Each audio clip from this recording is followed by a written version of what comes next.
하나님 말씀 베드로전서 1장 6절 7절입니다. 베드로전서 1장 6절. 그러므로 너희가 이제 여러 가지 시험으로 말미암아 잠깐 근심하게 되지 않을 수 없으나 오히려 크게 기뻐하는도다. 너희 믿음의 확실함은 불로 연단하여도 없어질 금보다 더 귀하여 예수 그리스도께서 나타나실 때에 칭찬과 영광과 존귀를 얻게 할 것이니라. 아멘. 대단히 희망적이고 우리에게 무언가를 기대하게 하는 축복의 메시지입니다. 우리가 베드로 전후서를 보면 일단 베드로는 어떤 인물이었는지를 우리가 상상해 보면 잘 알고 있죠. 그만큼 누구보다도 앞서 주님을 따랐고, 그러나 누구보다도 앞서 주님을 배반했고, 더군다나 더 잔인하게 주님을 저주했던 그러한 인물이었는데, 그럼에도 불구하고 하나님의 그 놀라우신 사랑, 그리스도의 은혜가 그에게 임하여 그는 부활하신 주님을 만난 후 그는 자신이 얼마나 죄스러운 인간인지를 깨닫게 되자 그는 누구보다도 앞서서 베드로의 사도의 역할을 감당하시며 그가 편지를 쓴 내용입니다. 그래서 베드로가 지금 이렇게 고백할 수 있는 것은 자신이 겪었던 사실 속에 자신의 확실함이 있었기 때문인 줄로 믿습니다. 특별히 이제 예수님이 돌아가시고 3일 만에 부활하시고 나서 승천 후 그리고 얼마 있다가 이제 그 기독교인들이 이제 박해를 당하게 되잖아요. 바울에 의해서도 박해를 당했으니까 쭉 있을 때예요. 근데 예수님께서 부활하시면서 승천하시고 나서 하시면 이제 약속하셨죠. 내가 다시 올 거야라고. 그래서 이제 많은 성도님들은 사도에 의해서 들은 그 말씀을 붙잡고 그들이 어려움과 힘듦이 있을지라도 다시 오실 주님을 기대하면서 희망차게 삶을 살아가고 있었어요. 그런데 말씀드렸다시피 박해의 기간이 상당히 오래 갔고 그럼에도 불구하고 예수님은 오시지 않고 물론 지금도 안 오시고 계시죠. 그러한 모습 속에서 그들의 박해가 심해지고 더 심해지자 그들은 이제 점점점 뒤돌아서게 되고 배교하는 경우도 생기고 그런 일들이 벌어졌죠. 근데 베드로도 그랬잖아요. 그럼에도 불구하고 이제 부활한 주님을 만나서 그가 얼마나 많은 칭찬과 사명과 사역을 받았는지 우리는 알듯이 베드로는 아주 그냥 그것이 가슴에 사무쳤을 겁니다. 그래서 농담으로 그런 얘기가 있잖아요. 베드로는 닭이 울기만 하면 깜짝 놀란다는 얘기가 있어요. 우스갯소리이긴 하지만 그만큼 이제 베드로는 사무쳐 있는 거죠. 그래서 지금의 현 상황 속에서 그러한 일들이 벌어지는 걸 통해서 재림에 대해서 예수님 다시 오실 믿음의 확실함 속에서 그는 오늘 말씀을 증언하고 있는 거죠. 그래서 이제 이 본문의 말씀을 또한 우리가 알듯이 고난 후에는 영광이다 이렇게 이제 되고 고난은 또한 유익이다 뭐 이렇게 얘기도 하고. 그래서 성경의 전체를 보면 광야에서 가나안 땅으로 뭐 그런 우리가 있듯이 애굽에서 광야로, 광야에서 가나안 땅으로 이렇게 이제 있지 않습니까?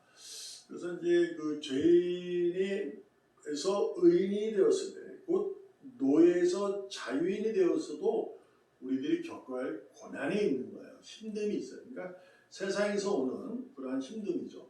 근데 이 사실 속에서 그러한 힘듦이 장차 그날에 받을 영광과는 전혀 비교치 못하는 큰 기쁨이다라고 하며 베드로는 강하게 긍정적이고 확신한 모습으로 잠깐 근심하게 되지 않을 수 없으나 오히려 크게 기뻐한다 이렇게 얘기하는 거죠.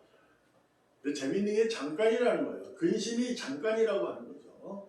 잠깐일 수가 없잖아요. 오랜 동안 우리가 가고 있는 건데 잠깐인데. 근데 이것은 우리가 알듯이 지난번에 말씀 한번 드렸던 하루가 천년이요 천년이 하루 같다는 그런 의미로 이해하는 거야.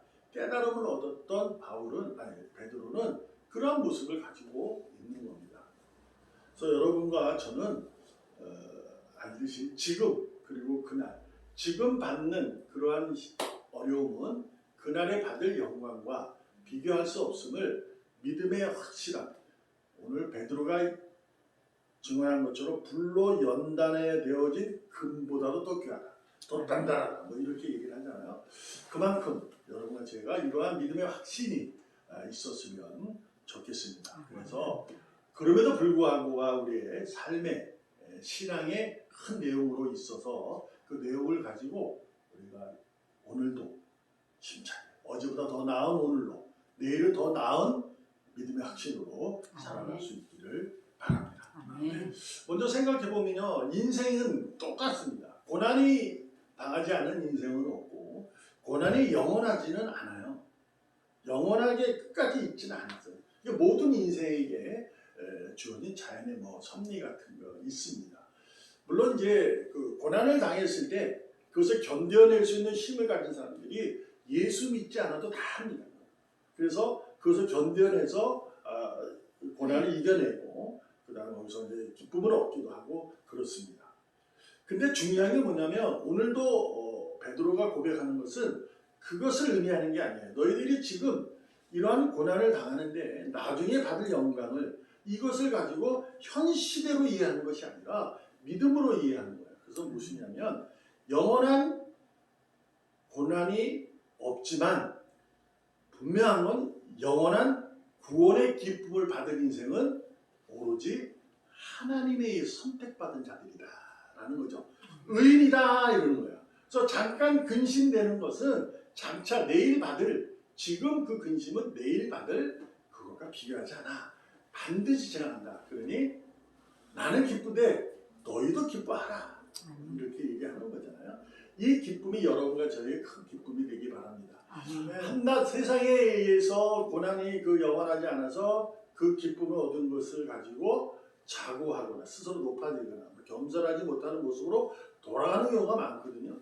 예수님 없어도 사네 이런 거예요. 세상이 이제 그렇게 사는 거잖아요. 근데 저희는 그럴지라도 그분께 영광이요. 우리가 변화된 그 인생이 좋아질지라도 하는 영광을 위해서 오늘도 뚜벅뚜벅 그 길을 걸어가는 거예요. 믿음의 길을 걸어가는 우리의 모습이 되어야 됩니다. 부활이라는 소망을 가진 자는요. 소망을 가진 자는 힘이 있어요. 그 힘이 뭐냐면 바로 고난에서도 기뻐하는 힘을 가졌다라는 거죠. 아멘. 그 부활이라는 것은 이게 상상치 못하잖아요. 말씀드렸듯이 부활이라는 사람이 예수님이 계셨을 때도 죽은 자가 살아난 경우도 있잖아요. 바울도 죽은 자를 살렸고. 근데 중요한 게 뭐냐면 예수님은 단 한 번이에요. 부활은. 왜냐하면 그분은 죽어서 살았는데 영원한 거죠. 근데 예수님 시대에 나사로도 마찬가지고 죽은 나사 살려 그 사람들은 다시 또 죽어요. 이게 좀 다른 거거든요. 그래서 우리는 영원한 구원의 기쁨, 그 부활의 소망을 가지고 부활에 대한 믿음의 확신을 가진 자는 그럼에도 불구하고 기뻐하는 힘, 그러한 상황 속에서도 힘을 가진 거예요. 왜 어떤 힘이냐? 하나님의 역사를 보는 힘이 있어요. 아멘. 여러분에도 그러한 눈이 열리고 귀가 열리기를 소망합니다. 아멘. 한 가지 우리 사실을 한번 보겠어요. 로마서 8장 18절을 보면 바울도 똑같은 얘기를 합니다. 생각하건대 현재의 고난은 장차 우리에게 나타날 영광과 비교할 수 없다. 똑같은 얘기를 해요. 근데 여기서 우리가 중심에 볼 단어는 고난이나 영광이 아니라 앞에 생각하건대라는 겁니다. 이상하지 않아요? 바울은 지금 고난 중인데 영광을 맛볼 수 있는 상태가 아니에요. 근데 이게 어떤 의미를 생각하냐? 이 글자로 쭉 읽으면 내가 생각해보면 하나님이 그러셨거든. 그래서 아마 그럴 거야 라는 것으로 이해될 수 있지만 이것은 이제 생각하건대 이 말씀은 헬라어로 로기조마이라는 의미인데 이것은 잡혔다는 거예요. 생각이 잡혀있다 그러는 거죠. 그래서 우리가 알듯이 우리가 너무 구할 것이 없어서 힘들고 어려우면 또 꾸짖지 않는 그분께 감사하고 구하면 그분이 그리스도의 평강을 우리를 붙잡는다 이런 생각을 그런 의미입니다. 그러니까 바울은 지금 고난 중인데 영광을 아는 거예요. 그 장차 받을 영광을 받지도 않고 있는데 비교할 수 없다고 얘기하는 것은 하나님으로부터 생각이 붙잡혀 있다는 의미를 가지고 있는 거예요. 이것은 그냥 일반적인 우리가 생각으로 그럴 거야. 우리가 이제 들었으니까 그럴 거야. 라는 지식에 멈추는 것이 아니라 지혜예요. 하늘의 지혜로 딱 잡혀 있으니 그는 지금 경험하지 못해도 그 영광을 받은 것처럼 고백할 수 있는 거죠. 여러분과 저희도 이런 모습이에요.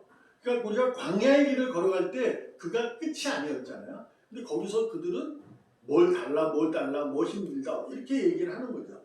근데 우리는 그 역경을 건너가는, 왜? 가나안의 약속 땅을 보고 가는 거기 때문에 그 가운데서도 기뻐하며 가는 거죠. 영광이 있으니까. 그러니까 그것을 미뤄올 때 여러분과 저는 오늘도 그 삶을 살고 있는 거예요. 지금 그 삶을 사는 거예요. 그날 받을 영광을 지금도 받은 것이냐이 아닌 받은 거예요. 왜요? 말씀드렸다시피 영광의 약속은, 그 구원의 약속은 이미 우리에게 주어져 있거든요. 그 약속이 주어진 자에게는 날마다 그 약속의 힘이, 그 기쁨이 우리에게 녹아들고 있는 거죠. 그래서 우리는 그 기쁨으로 오늘도 그렇게 살아갈 수 있을 줄 믿습니다. 여러분, 오늘도 주님 안에서 기쁨과 감사가 가득한 믿음의 사람으로서 하나님의 역사를 보고 그 역사를 이루어내가는 여러분과 제가 되는데 언제까지? 그날까지입니다. 그날까지, 주님이 다시 오실 그날까지, 주님이 영광의 구주로 오신 그날까지 살아가기를 주님의 이름으로 축복합니다. 아멘. 기도하겠습니다. 살아계신 하나님 감사합니다. 세상 속에 살아가면서 그것에 의해, 저것에 의해, 이것에 의해 마음 뺏기는 일이 아니라 그것에, 저것에, 이것에 의해 하나님의 역사를 바라볼 수 있는 믿음의 눈과 믿음의 귀를 주시옵소서. 그래서 어떨지라도 이 현재의 고난을 기쁘게 감사로 받아들일 수 있는 믿음의 능력자가 되어 하나님의 영광을 소유한 자로, 맛본 자로 오늘도 힘차게 즐겁게 하나님을 즐거워하며 살아가는 우리가 될 수 있도록 이 시간 소망하오니 붙잡아 주시옵소서. 살아계시는 예수님의 이름으로 감사하며 기도합니다. 아멘.